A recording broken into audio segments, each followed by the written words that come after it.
8월 한 달간 교수님들 오셔서 말씀 전해 주시는데 제가 첫 시간 말씀으로 여러분과 함께 은혜 받게 되어서 목사님, 담임 목사님, 또 성도님들 또 하나님께 감사를 드립니다. 진정한 평강과 위로를 함께 나누고 싶다 이런 생각으로 설교를 준비했습니다. 우리가 잘 아는 이야기인데요. 2차 세계대전 중에 독일에서 태어난 유대인 소녀 안네 프랑크 13살 때 유태인 박해를 피해서 암스테르담의 작은 집에 가족들과 함께 숨었습니다. 1942년 6월부터 1944년 8월까지 2년 2개월을 숨어 지냈습니다. 일기를 쓴 일기가 출판이 되어서 많이 읽히고 있는데요. 일기를 보면 제일 힘들었던 일 중에 하나가 이 좁은 집에 창문도 못 여는데 자기 식구 4명하고 다른 가족도 숨어 있었어요. 좁은 집에 사는 게 너무 힘들었고 또 13살 사춘기 소녀가 아무런 이유도 없이 유대인이라는 이유만으로 잡히면 죽을 수 있다라는 두려움, 이것도 힘들었고 그러나 이 일기를 보면 가장 힘들었던 일은 도대체 이 숨어 지내는 이 삶이 언제까지 계속될지를 모르는 것, 이것이 가장 힘들었다고 기록을 하고 있습니다. 절망과 두려움, 언제 끝날 줄 알면 조금 견뎌볼 수 있는데 끝이 언제인지를 모르면 힘듭니다. 고3 이제 수험생들이 힘들죠. 또 군대 들어가면 우리 군인들이 힘듭니다. 그래도 견딜만 한 것은 수능 날짜가 잡혀 있고 제대 일자가 잡혀 있기 때문에 시계만 보면서 달력만 보면서 견딜 수가 있는데요. 언제 끝날지 모른다. 사람 참 힘들게 합니다. 벌써 이제 3년 다 돼가는 코로나, 아직도 마스크를 우리가 쓰고 예배 드려야 되는데요. 제일 힘든 건 도대체 언제 끝나는 것인가, 우리를 참으로 힘들게 하고 있습니다. 오늘 다윗이 시편 13편에서 같은 탄식을 하고 있습니다. 어느 때까지니까. 오늘 이 말씀에서 다윗이 했던 이 언제 끝날지 모르는 이 어려운 상황에 대한 탄식, 사실 우리들에게도 이러한 탄식거리가 있지 않습니까?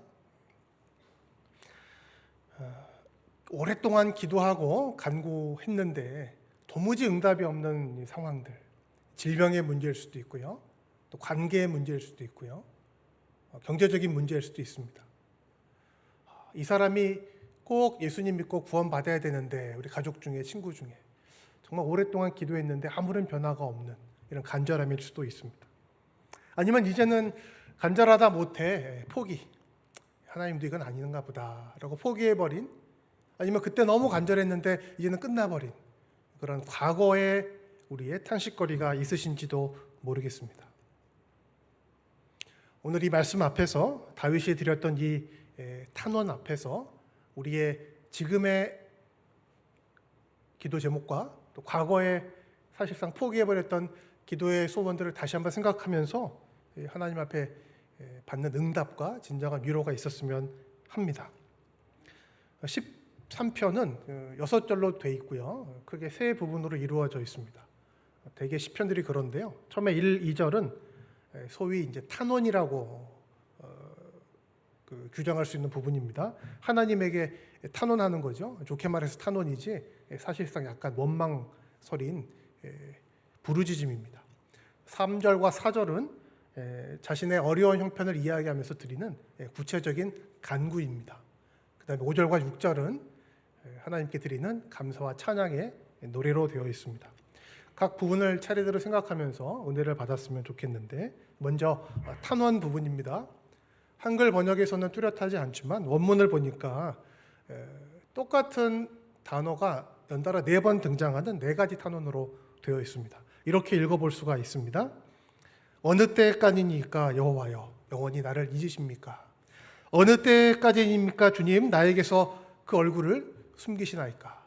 어느 때까지니까 나의 영혼이 번민하고 종일토록 나의 마음에 근심이 있습니다. 어느 때까지니까 원수가 나를 치며 자랑하는 것이. 어느 때까지 될지 모르는 이 심각한 두려움과 고민 앞에서 무려 4번이나 하나님 도대체 언제까지 이러시는 겁니까? 라고 다윗은 탄원하고 있습니다. 언제 끝날지 모르니까 힘든 것입니다. 원수들이, 대적들이 다윗을 괴롭히는 것이 1차적인 원인인 것 같아요. 그러나 다윗에게 더 심각한 번민의 이유는 언제 끝날지 모르는 원수들과 대적들의 공격 앞에서 하나님이 아무런 관심도 없으신 것 같다는 생각입니다. 하나님의 얼굴이 자신을 향하고 있지 않다라는 이 느낌, 이게 너무나 힘들었던 것입니다. 언제 끝날지 모르는데 하나님조차 관심이 없으신 것 같은 이런 상황은 다윗뿐 아니라 모든 성도들에게 가장 어려운 고민거리일 것입니다. 그러나 이 탄원의 내용들을 살펴보면서 우리는 역설적으로 한 가지 은혜를 받게 됩니다. 그것이 무엇이냐 하면 그럼에도 불구하고 우리의 사정을 아뢰 수 있는 그대로 탄원할 수 있는 하나님께서 계시다는 사실입니다. 시편은 전체 150편이 있습니다. 그 중에 13편이니까 상당히 앞부분에 있는 시죠. 특별히 이 앞부분에 있는 시들 중에 하나님께 있는 그대로 자신의 억울함을 고백하는 탄원시가 많이 들어 있습니다. 특별히 자기를 괴롭히는 원수들, 대적들을 놓고 다윗이 탄원하는 내용이 많이 나옵니다. 우리가 알다시피 다윗에게는 원수들이 많았습니다. 평생에 많았습니다. 더 어려웠던 것은 이 대적과 원수들이 차라리 블레셋, 아말렉이면 모르겠는데 가까운 가족들이었습니다. 자기를 무시해서 사무엘이 왔을 때 부르지도 않았던 형들과 아버지, 자기를 죽이려고 그렇게 애를 썼던 사울 왕, 사실 자기 장인어른이죠. 왕이 된 후에 충신이었다가 이제는 자기를 배신하고 자기를 괴롭히는 요압과 같은 신하들, 그리고 인생 말년에 그렇게 사랑하고 아꼈던 아들이었는데 자신을 배반했던 압살롬. 평생에 계속된 이 배신과 원수들과 대적들의 공격이 다윗으로 하여금 이렇게 많은 탄원의 시를 쓰게 만들었던 것 같습니다. 이런 원수들과 대적들의 공격과 비난 앞에서 사실 다윗이 할 수 있는 것이 별로 없었습니다. 정치적인 대처, 외교적인 어떠한 대응, 아니면 어떤 분석, 별 소용이 없었습니다. 누군가에게 가서 의논하기도 어려웠습니다. 가장 가까운 자기의 가족들, 자기 장인어른, 자기 아들이 원수고 대적인데 누구한테 가서 이야기하겠어요? 아무에게도 말할 수 없는 이 억울함과 이 절박감과 이 좌절 속에서 다윗은 하나님께 탄원합니다. 하나님, 저 억울해요. 하나님, 어떻게 저 사람이 저의 원수가 될 수 있습니까? 그런데 왜 하나님 가만히 계십니까? 언제까지 가만히 계시는 것입니까? 왕으로서의 격식이 지금 중요한 게 아닙니다. 다윗은 선지자이기도 했는데요, 선지자로서의 어떤 지식이 중요한 게 아닙니다. 그냥 있는 그대로, 억울한 그대로, 답답한 그대로 하나님께 나와서 탄원합니다. 그냥 친구들에게 된통당한 아이가 놀이터에서 얻어맞고 와서 아빠한테 와서 아빠 나 아파요, 억울해요 라고 얘기하듯이 그냥 하나님 아버지에게 있는 그대로 탄원하는 것입니다. 놀라운 것은 이 다윗의 탄원이 시가 되어서 이곳에 기록되었다는 것입니다. 시편의 13편 우리가 읽지 않은 앞에 설명을 보면 이렇게 되어 있습니다. 다윗의 시, 인도자를 따라서 부르는 노래. 다윗 개인의 사정 때문에 드렸던 이 기도가 이스라엘 백성이 함께 하나님께 부를 수 있는 노래가 된 것입니다. 더 놀라운 것은 이스라엘 백성들만 이때 불렀던 이런 노래가 아니라 성경으로 기록되어 우리들에게도 전달되었다는 사실입니다. 하나님께서는 이런 다윗의 좀 개인적일 수 있는 사정 속에서 드린 탄원의 시를 가지고도 우리들에게 변함없으신 하나님의 은혜와 뜻을 깨닫게 해주십니다. 그것이 무엇일까요? 너희들도 다윗이 그랬던 것처럼 나에게 와서 말하면 된다. 너희들도 억울한 일이 있을 때, 원수들이 있을 때, 대적들이 있을 때, 번민과 고민이 있을 때 나에게 와서 탄원할 수 있다라는 허용입니다. 다윗만 그렇습니까? 우리들도 있습니다. 누구에게 말할 수가 없는, 누구에게 말해봐야 소용이 없는, 도리어 그것이 더 공격거리가 될 수 있는, 내가 도무지 이해할 수 없는, 언제 끝날지 예측할 수가 없는, 그래서 너무나도 괴로운 인생의 문제들이 저와 여러분들에게 다 있습니다. 아닌 척, 괜찮은 척, 편안한 척 가족들에게 또 교회에 와서 그렇게 살아야 되지만 사실은 아니죠. 믿음이 좋다는 게 뭘까요? 믿음이 좋다는 것은 어떤 문제도 없고 만사형통이고 또 조금 어려운 일이 있다 그래도 늘 평안하고 늘 감사하고 늘 기뻐할 수 있는 게 믿음이 좋은 것일까요? 그렇지 않습니다. 우리가 예수님 믿고 믿음이 자라고 교회에서 많은 일을 감당하고 많은 신앙의 연륜이 쌓이지만 똑같습니다. 힘든 일이 있습니다. 고민이 있습니다. 원수와 대적들이 없지 않아 있습니다. 믿음이 좋다는 것은요, 아무렇지도 않다, 언제나 기쁘다, 언제나 감사하다, 그것이 아닙니다. 힘들고 어렵고 고민스러울 때 하나님 아버지께 나와 탄원할 수 있다는 것입니다. 나의 형편, 나의 이 고민과 번민을 어떤 격식을 갖추지 않아도 좋으니 우리 아버지 하나님께 나와서 아뢰할 수 있는 그 발걸음, 그 간절함, 이것이 우리의 믿음입니다. 오늘 본문에서 우리는 아무런 문제가 없이 담대한 자녀를 인정하시는 하나님이 아니라 문제가 있을 때, 어려움이 있을 때 언제든지 찾아 나와 모든 것을 쏟아놓을 수 있도록 허용해 주시는 우리 하나님 아버지를 다시 만나게 됩니다. 사랑하는 성도 여러분, 언제 끝날지 모릅니다. 우리도 다윗처럼 어느 때까지니까라고 탄식할 수밖에 없는 문제들을 경험하고 있습니다. 언제 우리의 대적들이 물러가게 될지, 언제 나의 이 질병의 문제가 해결될지, 경제적인 문제, 관계의 문제가 개선될지 우리는 잘 모릅니다. 하나님께서 가장 좋을 때 허락해 주시겠죠. 그러나 우리가 아는 때가 있습니다. 그것이 무엇입니까? 바로 지금 이 순간 이 자리에서 우리 하나님 아버지께서 우리의 탄원을 응답해 주신다는 사실입니다. 지금 이 자리에 함께 계셔서 우리의 중심을 하시고 우리의 형편을 하시고 언제든지 우리의 탄원을 들으실 준비가 되어 계신 우리 주님, 그것은 우리가 확실히 알고 있습니다. 에레미야서에서 하나님은 우리에게 이렇게 말씀하셨습니다. 너는 내게 부르짖으라. 내가 너에게 응답하겠고 내가 알지 못하는 크고 비밀한 일을 너에게 보이리라 하셨습니다. 이것은 명령이 아니라 위로입니다. 이것은 우리의 기도 응답 그 자체입니다. 지금 힘드십니까? 언제 끝날지 몰라서 더 힘듭니까? 하나님이 내가 원하는 그 방식대로 그 시간에 허락해 주시지 않아서 답답하십니까? 그럴수록 우리는 더 하나님 앞에 나와 탄원하면 됩니다. 우리의 탄원을 기다리시고, 사실 좀 예의가 없죠. 좀 그렇죠. 그러나 정직하게 자녀답게 나와 우리의 사정을 아뢰 때 우리 하나님께서는 우리의 기도를 들어주시고 오늘 다윗이 고백했던 것처럼 놀라운 응답으로, 평강으로 우리와 함께해 주실 것입니다. 두 번째, 간구입니다. 다윗은 자기의 마음을 어느 때까지니까 라고 하나님 앞에 쏟아놓고 나서 이제 간구합니다. 이유를 두 가지를 댑니다. 왜 이렇게 절박한지. 다윗도 이렇게 쏟아내고 나니까 좀 미안했던 거죠. 이유가 두 가지라고, 두 가지 두려움 때문이라고 얘기합니다.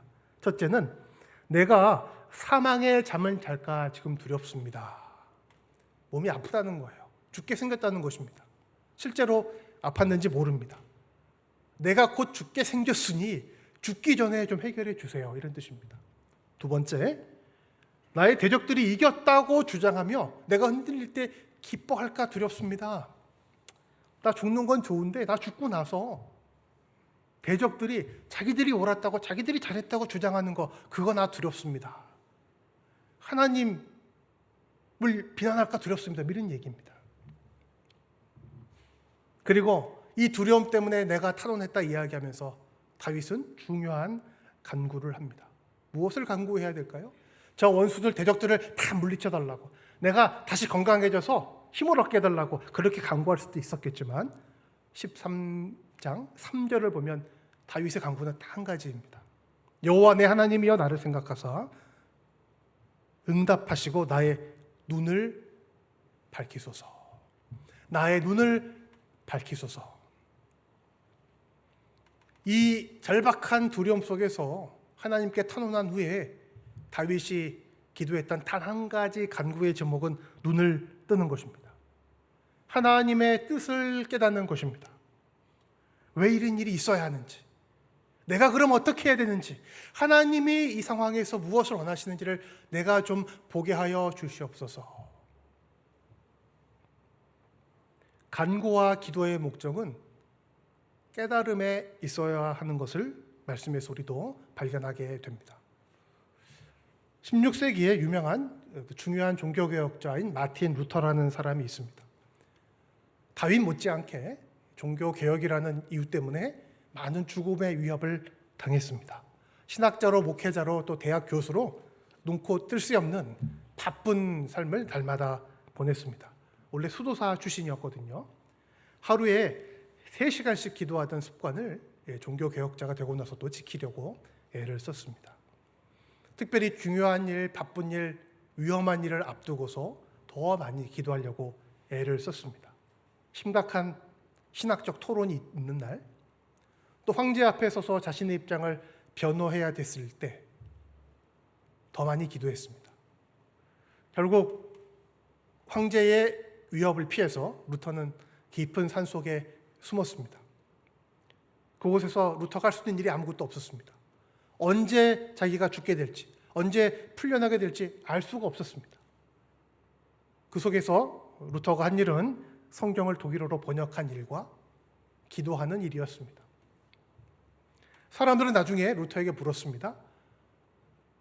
목사님, 왜 이렇게 오늘 바쁜데 중요한 일이 있는데 기도를 더 아침에 많이 하시는 거예요? 피곤하게. 루터는 말했습니다. 기도해야 견딜 수 있기 때문이. 기도해야 나의 생각, 주변의 환경, 나의 걱정거리가 사라지고 하나님이 주시는 뜻을 밝히 볼 수 있기 때문입니다. 사랑하는 성도 여러분, 오늘 시편의 기도에서 또 수많은 믿음의 선배들의 기도 생활에서 우리가 배울 게 있습니다. 그것은 무엇이냐면 기도를 많이 해야 된다는 것입니다. 기도를 왜 많이 할까요? 힘들고 어려울 때, 번민과 고민이 있을 때 기도를 많이 하면 좀 후련해져요. 막 쏟아놓고 부르짖고 눈물 콧물 막 흘리고 기도하면 기분이 좋아집니다. 네, 그렇습니다. 그래서 기도를 많이 해야 될까요? 꼭 그런 것만은 아닙니다. 그런 것은 다른 종교도 있습니다. 락 페스티벌 가도 기분 후련해진다 그러더라고요. 우리는 좀 다릅니다. 우리가 기도를 많이 해야 될 이유는 기도를 많이 해야 찬양 가사처럼 세상도 나도 간 곳이 없어지고 우리 주님만 보이게 되기 때문입니다. 많은 나의 번민과 고민, 주변의 많은 계획과 대안들과 이야기 다 사라질 때까지 우리는 주님 앞에 나와서 간구해야 됩니다. 무엇을 간구해야 될까요? 내 눈을 밝혀 주시옵소서. 나의 영적인 눈을 뜨게 하여 주시옵소서. 그래서 하나님이 보이게 하시고 하나님의 말씀만 들리게 하여 주시옵소서. 그 기도가 될 때까지, 그 간구 제목만 담을 때까지 내려놓기 위하여 우리는 많이 기도해야 할 것입니다. 그래서 마침내 다윗은 5절과 6절에서 하나님의 뜻을 발견하게 됩니다. 4절에서 5절로 건너가는 이 시간이 어떤 우리에게는 이 성경 본문에서는 느껴지지 않지만 저는 결코 짧지 않았다고 생각이 듭니다. 탄원하고 간구하며 마침내 다윗이 눈을 떠서 발견한 것이 무엇일까요? 나는 오직 주의 사랑을 의지하여 싸우니. 주의 사랑입니다. 나의 마음은 주의 구원을 기뻐하나이다. 주의 구원입니다. 내가 여호와를 찬송하리니 이는 주께서 내게 은덕을 베푸심이로다. 주의 은덕입니다. 하나님의 사랑, 하나님이 주신 구원, 하나님이 베푸신 은덕을 발견하게 됩니다. 모든 탄원과 간구의 응답은 다른 것이 아닙니다. 우리가 바라는 방식대로, 우리가 바라는 그 시간표대로 문제가 해결되는 것이 아니고 하나님의 사랑, 구원의 은혜를 깨닫는 것입니다. 다시 얘기하면 우리가 경험하는 모든 탄원의 이유들, 번민과 고민은 또 원수들의 비방과 핍박은 어쩌면 바로 이 변함없으신 하나님의 구원 은혜를 깨닫게 하시려는 하나님의 은혜의 부르심일 수 있습니다. 하나님의 구원의 은혜가 뭘까요? 하나님의 사랑이 뭘까요? 하나님의 은덕이 뭘까요? 많이 있습니다. 개인적으로 그때그때 주시는, 때를 따라 주시는 은혜도 있습니다. 그러나 성경은 이렇게 말합니다.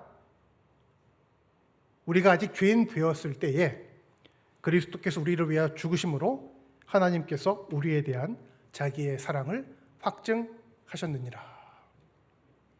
하나님의 모든 사랑이 모든 죄인들에게 확증된 사건은 예수 그리스도의 십자가입니다.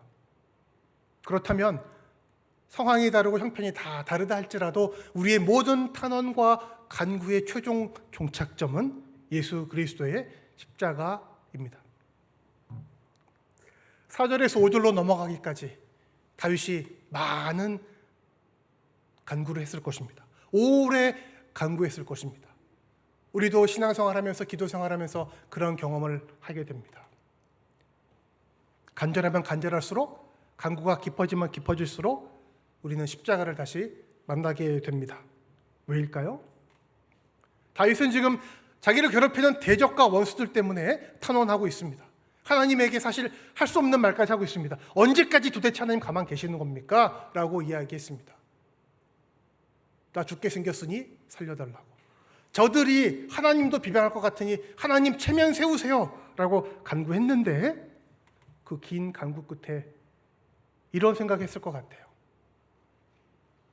아, 나도 그 누군가에게는 번민과 고민이 되는 대적과 원수일 수 있겠구나.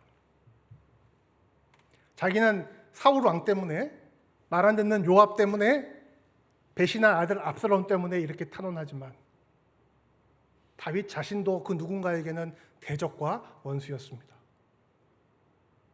자기 때문에 왕이 될 수 있었는데 신의를 지키기 위해서 왕좌를 포기한 친구 요나단 생각이 났을 수도 있고요. 자기가 억울하게 전방에 내몰아서 죽게 만든, 그것도 아주 파렴치한 이유 때문에 죽게 만든 자기 충신 부하장군 우리아가 생각났었을 수도 있습니다. 왜 죽었는지도 모르고 하나님 앞에 탄원 노래조차 못 불렀던 자기 부하장군 우리아. 내가 억울하다고 이야기하면서 저 원수들을 벌해달라, 빨리 해달라 하나님께 원망할 자격이 사실 다윗에게도 없는 것입니다. 많이 그렇습니다. 우리는 우리 사정 때문에, 우리 형편 때문에, 나를 괴롭히는 무리들 때문에 탄원하고 억울하다고 이야기하지만 주변을 한번 돌아볼 필요가 있어요. 나 때문에 기도하는 사람은 없는지. 우리 가까이에 있어요. 아닙니다. 목사님, 저는 그렇게 안 살았습니다. 모든 사람에게 양보하고 평안하게, 화평하게 살았습니다. 그렇게 살았을 수 있습니다. 그런데 그렇게 살았던 우리들에게 성경은 충격적인 선언을 합니다. 아까 읽었던 로마서 5장 8절인데요. 바로 그 다음 구절입니다. 곧 우리가 원수 되었을 때에 그의 아들의 죽으심으로 말미암아 하나님과 화목하게 되었은즉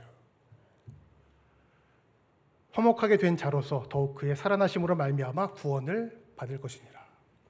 우리가 아직 죄인 되었을 때에 우리가 하나님과 원수였더라고, 모든 사람이 죄를 범하여 하나님과 원수가 되었다고 성경은 선언해 버립니다. 옆에 사람들하고는 잘 지낼 수 있지만, 평생에 원수가 없이 살았다고 자부할 수 있지만, 성경은 말합니다. 너희들이 하나님 앞에 죄인이고 대적자였고 원수였다고요. 긴 간구 끝에, 절박한 터널 끝에 하나님 아버지 앞에 나와 기도하면서 우리가 발견하게 되는 것은 우리는 하나님을 아버지라 부르며 탄원할 자격이 없는 자라는 사실입니다. 구약의 다윗은 바라보았을 뿐이지만 우리는 이젠 분명하게 알고 있습니다. 다른 사람에게는 아닐지 몰라도 적어도 하나님 앞에서는, 하나님에게는 원수요 대적자이고 죄인이었던 저와 여러분이 어떤 사랑을 받았는지, 어떤 구원의 은혜를 얻었는지를 우리는 분명히 알고 있습니다. 어떠한 과정을 거쳐서 대적과 원수였던 우리가 하나님 앞에 나와 하나님을 아버지라 부르며 탄원할 수 있는 그 자녀가 되었는지를 우리는 알고 있습니다. 예수 그리스도의 십자가를 통해서였습니다. 우리가 겪는 모든 번민과 고민과 죽음과 질병과 왜곡의 문제 다 죄 때문입니다. 하나님을 무시하고 거역한 죄 때문입니다. 이 근본적인 문제를 해결해 주시기 위해서 하나님이 우리에게 은혜를 베푸셨습니다. 그냥 베푸신 게 아니라 대가를 하나님이 치루어 주셨습니다. 제3자가 아니라 당사자이신 하나님께서 대가를 지불해 주셨습니다. 하나밖에 없는 독생자 예수 그리스도를 희생의 제물로 십자가에 내어 주셨습니다. 그 은혜가 있었기에 우리는 하나님 앞에 탄원할 수 있게 되었습니다. 하나님 앞에 간구할 수 있게 되었습니다. 우리가 탄원하고 간구하면 사실 버릇 없고 자격 없지만 하나님 들어주십니다. 심판하셔야 마땅한 우리 하나님께서 우리의 기도에 응답해 주시고 우리의 탄원에 반응해 주십니다. 가장 좋을 때 가장 좋은 곳으로 주십니다. 우리가 정갈을 달라 그래도 생선을 주시고 우리가 돌을 달라 그래도 떡을 주십니다. 느부갓네살 같은 믿지 않은 이방 우상 숭배자도 그냥 두려움으로 여호와께 구했을 때 하나님이 그 기도조차도 들어주셨던 분이십니다. 그런데 그 신실하신 좋으신 하나님이 탄원의 고개를 돌리신 적이 있습니다. 바로 예수 그리스도의 십자가에서의 탄원에 하나님 아버지는 고개를 돌렸습니다. 엘리 엘리 라마 사박다니, 나의 하나님 어쩌여 나를 버리셨나이까. 우리는 버림받아 마땅합니다. 왜? 죄인이고 원수였으니까. 오직 한 분 의로우신 예수 그리스도 하나님의 독생자는 버림받을 이유가 하나도 없으신 분이십니다. 그러나 엘리 엘리 라마 사막단이 부르짖으셨을 때 아버지는 고개를 돌리셨습니다. 제 90까지 온 땅에 어둠이 임했습니다. 크게 소리 지르시며 영원히 떠나 가실 때까지 가만히 계셨습니다. 십자가의 우리 예수 그리스도의 탄원은 인류 역사상 가장 처절하고 가장 위대한 탄원입니다. 왜냐하면 이 탄원으로 인해 하나님의 모든 의가 성취되었기 때문입니다. 하나님이 침묵하심으로 성취된 하나님의 의가 무엇입니까? 타락하여 하나님과 원수가 되어버리고 죄인이 되어버린, 그럼에도 불구하고 원수고 죄인이라는 상태조차도 인식하지 못하는 그야말로 죽어버린 인류를 구원하시는 하나님의 놀라운 구원의 계획입니다. 예수님의 탄식으로, 예수님의 희생으로 그 의가 이루어졌습니다. 그래서 우리는 하나님의 자녀가 되었습니다. 그렇게 하나님의 사랑이 확증되었습니다. 탄원할 거 많이 있습니다. 간구할 거 많이 있습니다. 두려운 이유가 많이 있습니다. 간절히 기도할 때 우리에게 5절과 6절에서 다윗이 발견했던, 눈을 떠서 보게 되었던 은혜가 회복되기를 원합니다. 그것은 십자가에서 확증된 하나님의 구원의 사랑입니다. 말씀을 정리하겠습니다. 최근에 세상을 떠난 이어령 교수님 친필 유고집 손으로 쓰셨더라고요. 출간이 되었습니다. 그리고 본인이 돌아가시기 전에 이 책의 제목을 정하셨는데 제목이 눈물 한 방울입니다. 한 구절 읽어드릴게요. 눈물만이 우리가 인간이라는 것을 증명해 준다. 우리는 피 흘렸던 혁명도 경험해 봤고 땀 흘려 경제도 부흥시켜 봤다. 딱 하나, 아직 경험해 보지 못한 것이 바로 이 눈물. 나를 위해서가 아니라 모르는 타인을 위해서 흘리는 눈물. 인간의 따스한 체온이 담긴 눈물. 인류는 이미 혁명의 피의 논리, 경제 부흥의 땀의 논리를 가지고는 더 이상 생존할 수 없는 시대를 맞이하고 있다.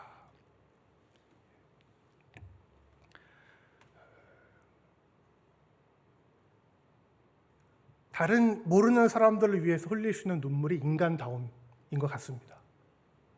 그러나 이 눈물보다 더 위대한 눈물이 있으니 모르는 사람을 위해서 흘리는 눈물이 아니라 원수와 대적, 폭행자와 행악자였던 저와 여러분을 위해서 흘려주신 예수 그리스도의 눈물입니다. 우리를 위하여 대신 흘려주신 예수 그리스도의 보혈의 피입니다. 원수들의 비방과 공격 앞에서, 심각한 질병과 죽음의 위협 앞에서 간절히 기도한 끝에 우리가 눈을 떠서 보게 될 것은 또 다른 그 무엇이 아닙니다. 원수가 사라진다 그래서 문제가 해결되는 것이 아니잖아요. 우리가 간절히 기도했던 그 소원이 응답되고 나면 응답된 그 내용 때문에 또 다른 문제를 만나게 됩니다. 진학을 위해서 열심히 기도해서 대학에 들어가게 되면 대학에 들어갔기 때문에 또 다른 문제를 만나게 되고요. 취업을 위해서 간절히 기도해서 취업을 하면 그 직장에서 또 문제를 만나게 됩니다. 문제의 연속입니다. 대적들은 계속 생겨납니다. 하나님이 그때그때 주시는 때를 따라 돕는 은혜도 있지만 우리가 눈을 떠서 봐야 될, 정말로 소모해야 될, 우리가 반드시 붙잡아야 될 그 응답은 사실 이미 응답되어 있습니다. 우리가 하나님의 자녀라는 사실. 그리고 우리가 그 자녀됨을 얻기 위하여 원수고 대적임에도 불구하고 예수 그리스도께서 대속의 제물이 되어주셨다는 십자가의 은혜입니다. 사랑하는 성도 여러분, 우리는 위기의 시대를 살고 있습니다. 질병 한가운데 있습니다. 사방팔방에서 전쟁의 소문이 들립니다. 경제적으로도 더 큰 위기가 찾아올 거라는 이야기가 많습니다. 뿐 아니라 개인적으로도 여러분 다 언제까지니까 구할 수밖에 없는 어려운 사정들이 각자에게 있을 거라고 생각합니다. 기도합시다. 하나님 앞에 나옵시다. 그리고 우리 다윗처럼 간구합시다. 눈을 뜨게 해달라고요. 예수 그리스도의 은혜를 다시 한번 붙잡게 해달라고 기도합시다. 질병의 문제는 어떻게 할까요? 십자가의 은혜를 붙잡으면 질병과 죽음의 공포를 넘어서서 천국을 소망하게 되는 것입니다. 지금 병이 났고요. 지금 죽음의 공포가 지나갈 수 있지만 또 찾아올 거잖아요. 우리는 결국 응답받지 못할 질병의 문제를 맞이하게 될 것입니다. 하나님이 부르시면 가야죠. 질병의 문제를 해결하는 게 우리 기도의 마지막 목표가 아니고요. 질병과 죽음을 넘어서서 우리를 기다리시는, 천국에 계신 우리를 맞이하려고 두 팔 벌려 기다리고 계신 우리 주님을 바라보는 것이 우리의 기도 응답입니다. 원수들은 어떨까? 원수들과 대적들. 일단 내 자신이 누군가에게 원수와 대적이 안 되도록 노력을 해야 되고요. 예수님의 기도를 기억하면 됩니다. 십자가에서 예수님이 이렇게 기도하셨습니다. 아버지, 저들을 사하여 주옵소서. 자기들이 하는 것을 알지 못함이니이다. 옷을 찢어 나눠 갖고 히덕거리며 예수님의 옆구리에 창을 찔렀던 로마 군인들을 끝까지 지키겠다고 해놓고 다 도망가 버린 제자들에게 그들을 위해서 하는 기도일 수도 있지만 구원받았다고 하면서도 내 생각밖에 안 하는, 하나님의 자녀임에도 불구하고 세상 사람들과 별 차이가 나지 않는 저와 여러분을 향해서 하시는 기도인지 모릅니다. 저들을 사하여 주옵소서. 자기들이 하는 것을 알지 못함이니이다. 이 기도가 있었기에 그냥 기도가 아니라 이들을 용서하시기 위해서 십자가에서 예수님 죽으셨기 때문에 저와 여러분이 원수에서 자녀가 되었습니다. 그렇다면 그의 살아나심을 인하여 예수님과 화목되어 사는 저와 여러분들도 이렇게 할 수밖에 없습니다. 저들을 용서하여 주시옵소서. 저들이 하는 것을 알지 못하기 때문입니다. 거기까지 우리가 할 수 있습니다. 사랑하는 성도 여러분, 세상은 참된 평화와 참된 위로 잘 모릅니다. 우리는 압니다. 예수 그리스도의 십자가에 참된 평강과 참된 평화와 참된 위로가 있다는 것을요. 탄식과 근심과 번민이 있는 것은 그 자리로 다시 돌아가게 하시려는 하나님의 특별한 은혜의 부름입니다. 십자가 붙들고 나의 삶의 문제들도 이기고 나를 대적하는 자들을 예수님 명령대로 사랑할 수 있는 모든 성도들이 되기를 원합니다. 사회적인 갈등이 너무 심합니다. 교회와 성도들이 이 어려운 위기의 시대, 대립의 시대에 한국 사회에 세계 가운데 그리스도의 십자가를 잘 증거할 수 있는 은혜가 있기를 원합니다. 한번 기도하겠습니다. 하나님 아버지 감사합니다. 우리 삶 속에서, 우리 주변에서 참으로 어려운, 고민스러운, 번민스러운, 두려운 이야기들을 많이 듣고 살고 있습니다. 이럴 때일수록 다른 곳이 아니라 우리 하나님 아버지께 나올 수 있는 저희들이 되게 하여 주시옵소서. 있는 모습 그대로, 우리 사정 그대로 정직하고 솔직하게 아뢰 수 있는 담대한 믿음을 가진 성도들 되게 하여 주시옵소서. 그리고 이미 완성해 주신, 이미 성취해 주신 변함없는 우리 주님의 구원의 은혜를 붙잡는 저희 모두가 되게 하여 주시옵소서. 예수님이 그렇게 하셨기 때문에 우리도 사랑하며 우리도 인내하며 우리도 소망하는 참다운 천국 백성의 삶을 사는 저희 모두가 되게 하여 주시옵소서. 예수 그리스도의 이름으로 기도합나이다.